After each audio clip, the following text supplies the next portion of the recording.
Chavirement d'une pirogue au large de Djibanar, un enfant d'1 an succombe à ses blessures. Le bilan s'alourdit à 2 morts. Projet Sangomar, une enquête réclamée sur la gestion des recettes pétrolières. Le Forum du justiciable recommande des poursuites en cas d'irrégularité. L'ancien président Patrice Talon ouvre une nouvelle page politique à la tête du Sénat béninois. Il devient ainsi le premier président du tout premier Sénat du Bénin. Afrobasket U18, les Lionceaux écrasent le Rwanda pour leur entrée. Score 78-38, 40 points d'écart qui présage une suite convaincante pour le Sénégal. Voilà pour les titres. Le développement, c'est tout de suite.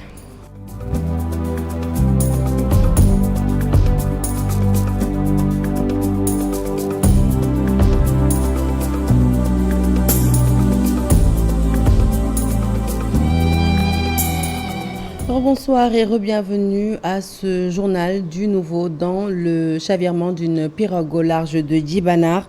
Une autre victime, il s'agit cette fois-ci d'un enfant, un garçon âgé d'1 an qui a malheureusement succombé à ses blessures au niveau de l'hôpital.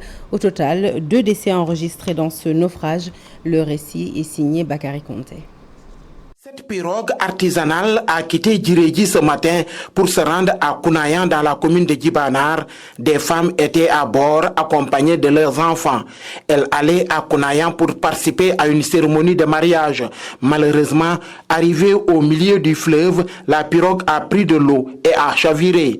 Une fillette de 2 ans et un garçon de 1 an ont perdu la vie. Un autre enfant de 2 ans est dans un état grave. Il a bénéficié des premiers soins au poste de santé de Djibanar avant d'être évacué au district sanitaire de Goudomp.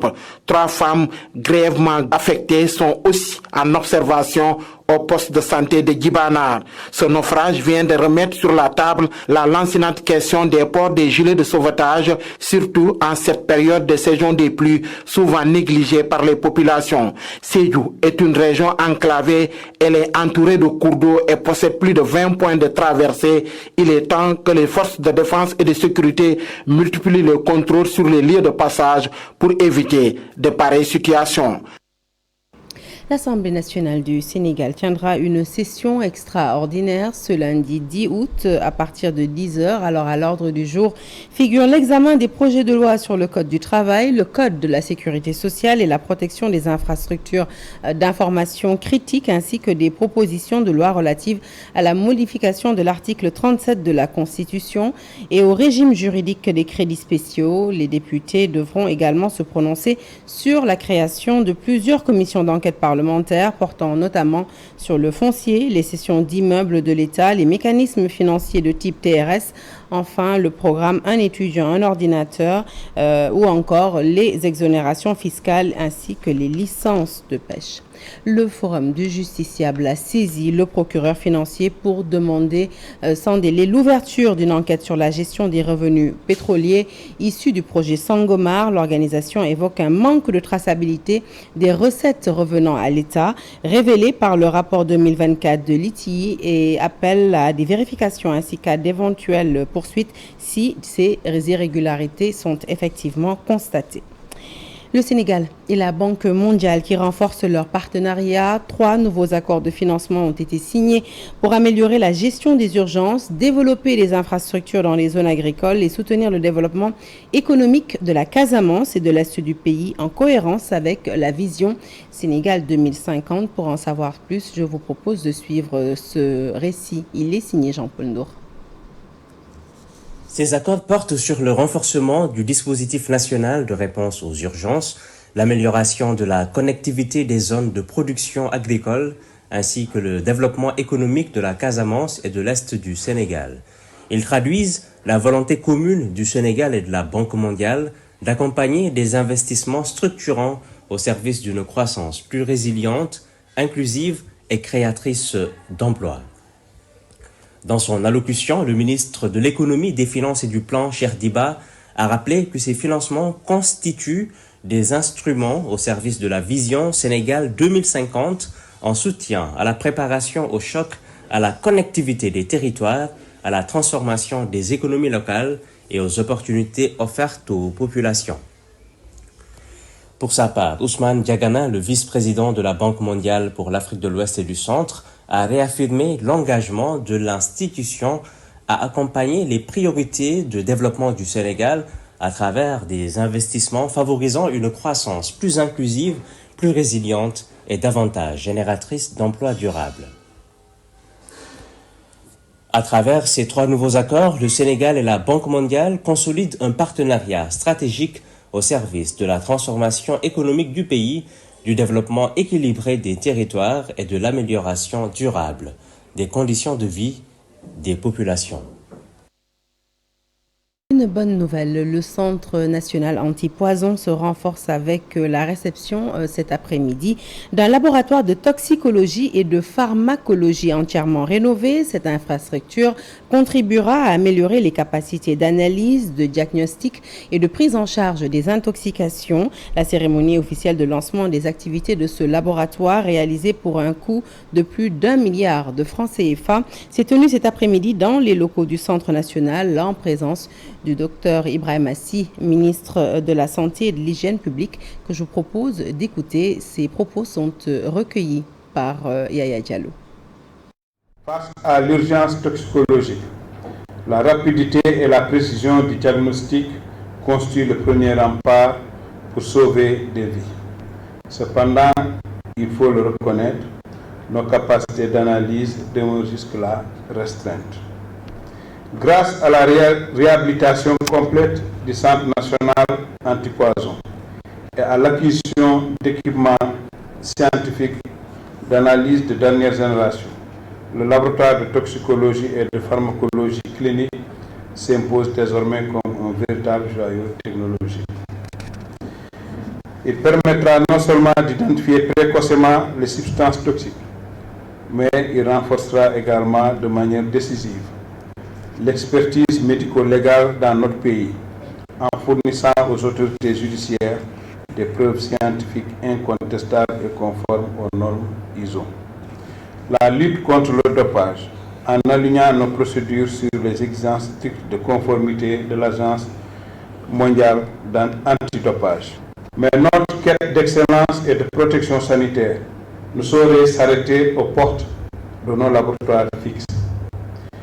Elle doit se déployer sur le terrain, au plus près des réalités opérationnelles et des besoins de nos populations.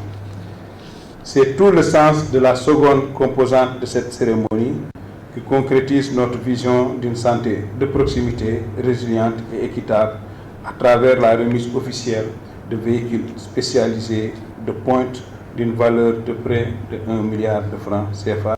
Pour améliorer l'écoulement des eaux pluviales et prévenir les inondations, la SONAGED, en collaboration avec la Direction générale de protection de prévention des inondations, a lancé une vaste campagne de curage et de désencombrement des ouvrages d'évacuation des eaux pluviales.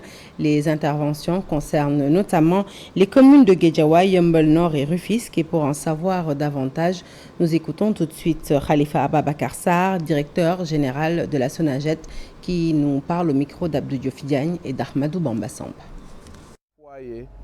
Un des canaux à ciel ouvert qu'on a connu depuis notre tendre enfance.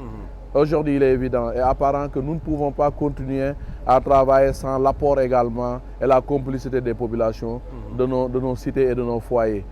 On ne peut pas continuer à rendre insalubres nos cités. Il faudrait que les populations nous aident. C'est pourquoi au niveau de la SONAGED, on a créé même la direction de la promotion de l'éco-citoyenneté pour faire une sensibilisation. L'hivernage, la saison des pluies n'est pas l'apanage seulement de la propreté. Effectivement, nous devons laisser l'eau couler avec ces lits mineurs, majeurs, parce que si on obstrue les chemins de l'eau, ça se retourne vers les maisons. Il faudrait que nos actions de papier puissent être suivies par des actions tacites sur le terrain. On n'est plus à l'heure de la parole, on est à l'heure de l'impact. Il faut impacter pour le développement national.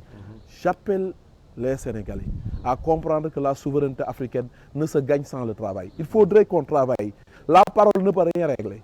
Nous, de 7h30 à 23h, nous sommes là pour servir la population. Demain, si on nous appelle dans d'autres missions, on va le faire. Mais tant qu'on aura une vie, nous allons nous consacrer au développement du Sénégal. C'est là vraiment l'effet de mon appel que je voudrais porter ici à Rufisque, qui pourrait même être considérée comme la déclaration de Rufisque pour que plus jamais des inondations au Sénégal et qu'on continue à accompagner nos autorités pour un développement certain. Et comme la SONAGED, la SNHLM également engagé travaux de voirie et d'assainissement des eaux pluviales à la cité Corosol de Ndiahirat avec un taux d'exécution estimé à 38%. Ce chantier vise à améliorer le cadre de vie des populations et à apporter une réponse durable aux difficultés rencontrées pendant l'hivernage. La SNHLM assure également prendre en compte les cités environnantes afin de prévenir les tensions liées à l'évacuation des eaux dans cette partie de Sangalkam. Le point, c'est toujours avec Abdou Diouf Diagne et Ahmadou Bamba Samba. Les habitants de la cité Corosol de Ndiahirat voient enfin leur doléance prise en compte. La SNHLM y réalise des travaux de voirie et d'assainissement des eaux pluviales afin d'améliorer les conditions de circulation et de limiter les risques d'inondation. À ce jour, le chantier est exécuté à 38%. Les travaux font l'objet de deux tranches, la tranche ferme et la tranche conditionnelle. Actuellement, on est en train de réaliser la tranche ferme qui englobe tout ce qui est canalisation et voirie et pavage et le drainage des eaux pluviales jusqu'à l'exutoire. Ce qui a un peu retardé les travaux, on a eu à buter sur des contraintes, notamment sur des occupations irrégulières, raison pour laquelle le directeur général en compagnie des autorités locales, il y a le préfet derrière moi, sont venir s'enquérir de la situation pour débloquer la situation avec l'AGEROUTE. Et il y a aussi le problème de l'exutoire. On avait un problème avec l'AGEROUTE qui avait arrêté les travaux alors que l'exutoire se trouvait sur l'emprise de l'AGEROUTE. Sur place, les populations affichent un réel soulagement. Tous les engagements qu'il avait pris, il a fini quand même par les respecter. L'espoir est permis dans la mesure où tous les travaux se déroulent comme prévu. Il reste un peu et je pense à partir d'aujourd'hui, les travaux continuent à s'accélérer pour que vraiment les travaux prennent fin et que la deuxième phase puisse commencer.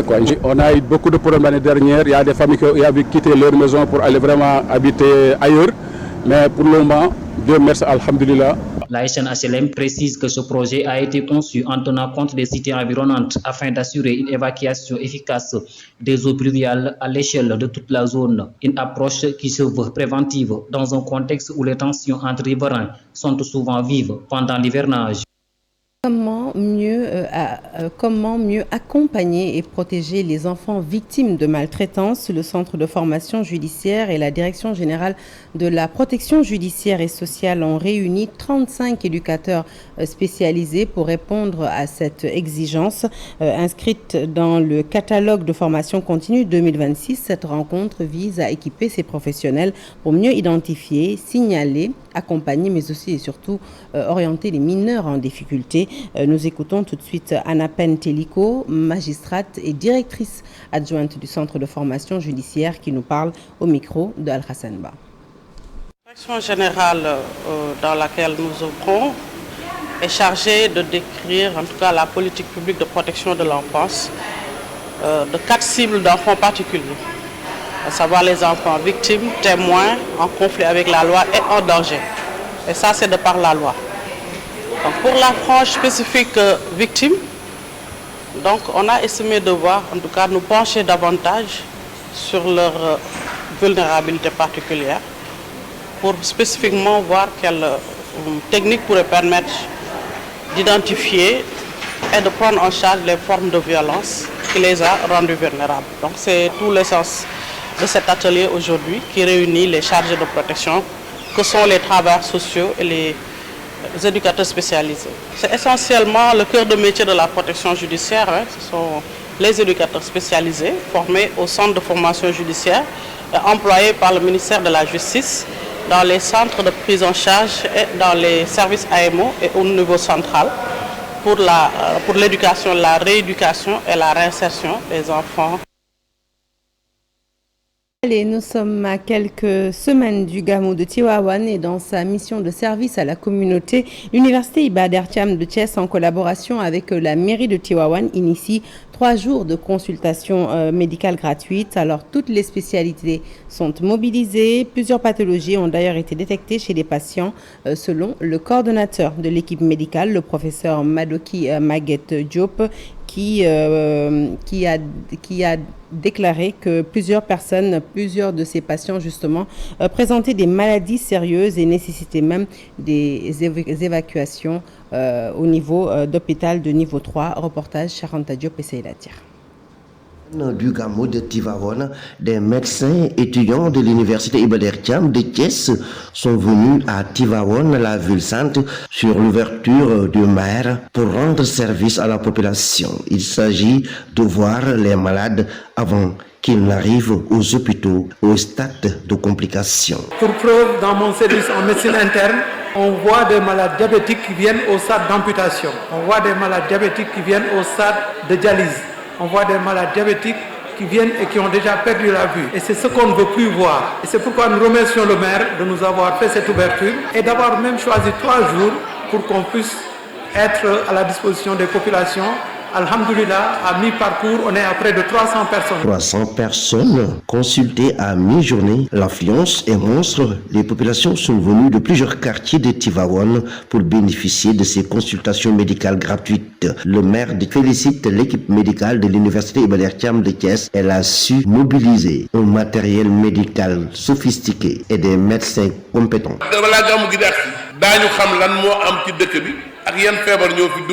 Ces consultations médicales gratuites sont très importantes pour nous. Avant même le gamou, nous saurons les maladies qui sont présentes et les médecins pourront agir. Mieux vaut prévenir que guérir. Les maladies rénales, l'hépatite B, le diabète, entre autres, sont dépistés en priorité. Les malades présentant des complications sont tous immédiatement référés et suivis gratuitement.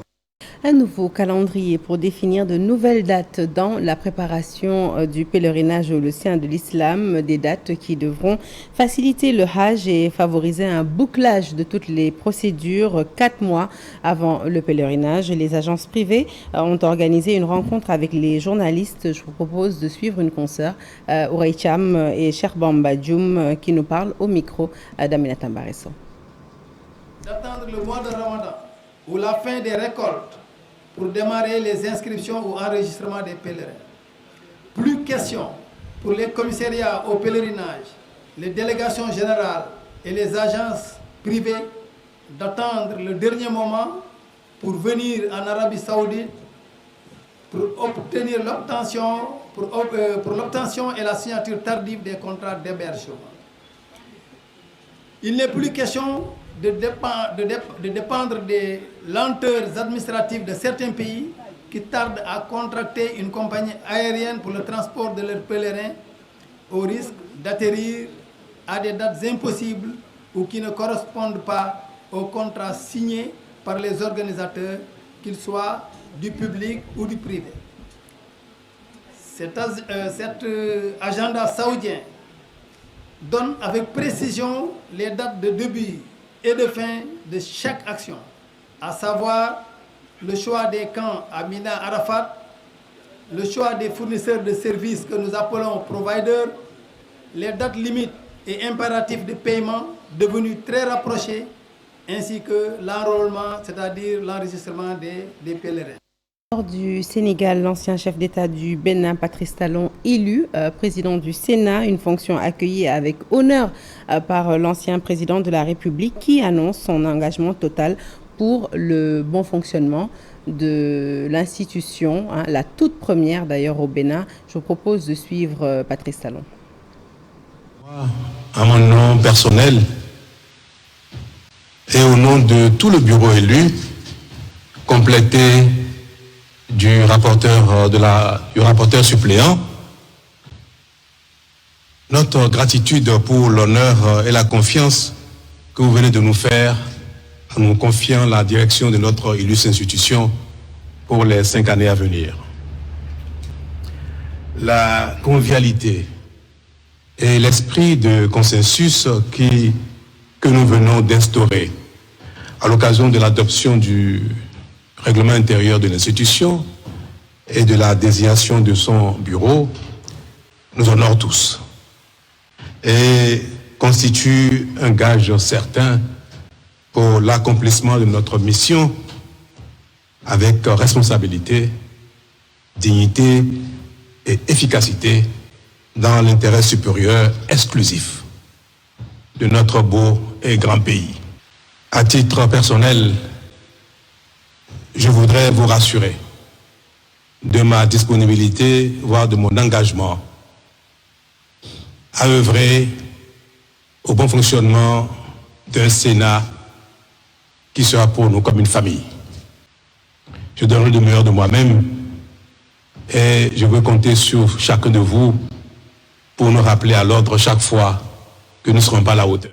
Avant la page des sports Grand Magal de Touba 2026, le Crédit Mutuel du Sénégal a apporté son soutien aux autorités religieuses pour la réussite de l'événement. La direction générale a réitéré son engagement à la communauté mouride et reste décidée à satisfaire sa clientèle à travers la digitalisation de ses services plus accessibles désormais. Pape Balagay Talassam. Le Crédit Mutuel du Sénégal a effectué une visite de courtoisie et de solidarité à Touba. Il réaffirme ainsi son attachement aux valeurs de partage, de proximité et de service qui fondent son identité mutualiste, rappelle Marndao, président de la Fondation Crédit Mutuel du Sénégal. Nous sommes là aujourd'hui pour renouveler en tout cas notre recueillement auprès du marabout à l'occasion du Magal de Touba qui célèbre Khadim Rassoul et son départ vers l'exil. C'est la raison pour laquelle on est là. D'abord, ensuite on est là pour donner notre modeste contribution à cet événement sacrificiel. Servir sa clientèle, un sacerdoce, le CMS toujours dans l'innovation et en pleine digitalisation et propose des services dématérialisés variés, souligne Amadou Jean-Jacques Diop, directeur général du Crédit Mutuel du Sénégal. Le Crédit Mutuel a engagé un virage très fort pour offrir des services digitalisés à l'ensemble de sa clientèle. Alors je m'explique, nous avons pour credo d'offrir à l'ensemble de nos clients une option, soit de venir directement en agence opérer, soit de rester chez eux, de rester chez lui le client et de pouvoir faire l'ensemble des opérations disponibles, notamment ouvrir un compte directement depuis chez soi. Ce chez soi-là, il peut être au Sénégal ou ailleurs dans le monde. Vous pouvez être au Nicaragua ou être aux États-Unis, en Autriche. Ouvrir votre compte sans avoir à vous déplacer. Il suffit juste d'avoir une pièce d'identité valide, d'avoir un téléphone portable et donc le process est très simple. Il permet de bout en bout d'ouvrir un compte et surtout de verser de l'argent dessus. Le Grand Magal de Touba reste une occasion pour le CMS de raffermir ses liens avec les dignitaires religieux par des ziars à Daruminam, chez le Khalif général des Mourides, chez Serigne Abibou Mbaké, chez le porte-parole Serigne Bass Abdou Khadr, chez Sokhna Bali et enfin chez le Khalif des Baye Fall. À travers cette initiative, le Crédit Mutuel du Sénégal, leader de la microfinance, confirme sa volonté d'être un partenaire engagé auprès des communautés en accompagnant les actions de solidarité et de partage qui caractérisent les grandes manifestations religieuses du pays. Le sport avec l'équipe nationale féminine de basketball du Sénégal des moins de 18 ans qui s'est largement imposée ce jeudi à Abidjan face à son homologue du Rwanda lors de la première journée du groupe C de l'Afrobasket U18 masculin. Les Lionceaux ont livré une prestation solide face aux Amavubi. Ils ont dominé la rencontre de bout en bout malgré une fin de troisième quart-temps et un début de quatrième quart-temps plus difficile avant de se ressaisir et de reprendre totalement la maîtrise du match. À la mi-temps, le Sénégal menait largement au score, 48-17. Les Lionceaux ont ensuite conservé cet écart tout au long de la seconde période pour s'imposer finalement sur le score de 78 à 38, soit 40 points d'avance. Le Sénégal disputera son prochain match samedi à 17h GMT contre la Tunisie. Les Lionceaux termineront la phase de groupe lundi face au Cameroun.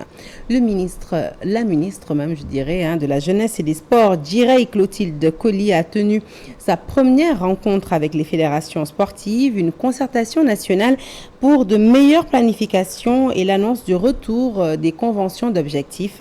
Elle n'a pas manqué de leur réclamer une bonne participation du Sénégal aux Jeux olympiques de la jeunesse. La ministre des Sports que nous écoutons. Faire du sport un levier de développement économique et social n'est plus une option. C'est une impérieuse nécessité, dictée par les aspirations de nos peuples et les exigences du monde moderne. Pourtant, pour transformer cette vision en réalité tangible, nous devons faire face à un impératif catégorique, l'assainissement et la modernisation de notre cadre institutionnel et organisationnel. On se tient également dans un contexte national singulier et hautement stratégique, marqué par la préparation des Jeux olympiques de la jeunesse Dakar 2026. Je pense que nous ne pouvons pas ne pas en parler aujourd'hui. Vous avez un rôle important à y jouer, notamment dans la préparation des athlètes devant représenter le Sénégal, dans l'engagement de la jeunesse, mais aussi dans la gestion de l'héritage matériel et immatériel. Pour les besoins de la 3e édition du Festival national du sport scolaire, le FANSCO, prévu du 7 au 12 août 2026 à Dakar, les derniers préparatifs s'accélèrent. Alors, au programme, plus de 3250 participants entre élèves et encadreurs présentant les différentes académies du pays sont attendus pour cette grande fête du sport scolaire qui se déroulera sur plusieurs sites. Nous suivons tout de suite Moussa Dia, le président de la Fédération sénégalaise de sport scolaire. Le bal était de 268 millions. J'ai dit tout à l'heure que pour tout ce qui est réservé au matériel, c'est déjà bouclé. Mais il reste quand même la mise en place de la partie financière. Nous sommes dans les derniers réglages pour la mise en place pour permettre aux délégations de se déplacer dans de très bonnes conditions. Nous attendons également la contribution des autres départements ministériels parce qu'à la date d'aujourd'hui, il faut dire que nous ne comptons que sur la contribution du ministère de l'Éducation. Rien que pour le football, nous avons 19 poules et qu'au total, nous en avons 28, toutes disciplines confondues. Ça veut dire que nous allons dépasser la barre des 84 matchs qui étaient organisés l'année dernière. Nos attentes, c'est surtout qu'il y ait une bonne organisation. Nous savons qu'il y aura beaucoup de difficultés parce que la particularité cette année, c'est qu'il y a un problème d'infrastructure au niveau de Dakar parce que le stade Léopold Senghor est fermé en attendant une inspection de la CAF. Le stade Iba Mar Diop vient d'être réceptionné pour les Jeux olympiques de la jeunesse Dakar 2026. Il y a beaucoup de tests qui y sont prévus. Donc on a dû se rabattre sur les différentes communes qui sont là et on a essayé de planifier en tout cas et de travailler avec les terrains qui étaient disponibles, mais aussi en mettant à contribution les infrastructures. Hors de chez nous, le Real Madrid a officialisé ce jeudi la signature de Yan Diomandé en provenance du RB Leipzig. L'ailier gauche de 19 ans de la Côte d'Ivoire a signé un contrat de 7 ans jusqu'en 2033 contre une somme annoncée de 125 millions d'euros plus 15 millions d'euros de bonus. C'est la vente la plus importante de Leipzig et il devient ainsi la recrue la plus chère de l'histoire des Merengues. La saison dernière, l'ailier s'est fait remarquer en inscrivant 13 buts et en délivrant 10 passes décisives en 36 rencontres en Bundesliga en Allemagne. Voilà qui met fin à ce journal que je suis ravie de vous avoir présenté. L'actualité se poursuit sur toutes nos plateformes digitales. Mais tout de suite, restez avec nous pour suivre la seconde partie du Soir d'Info. À tout de suite.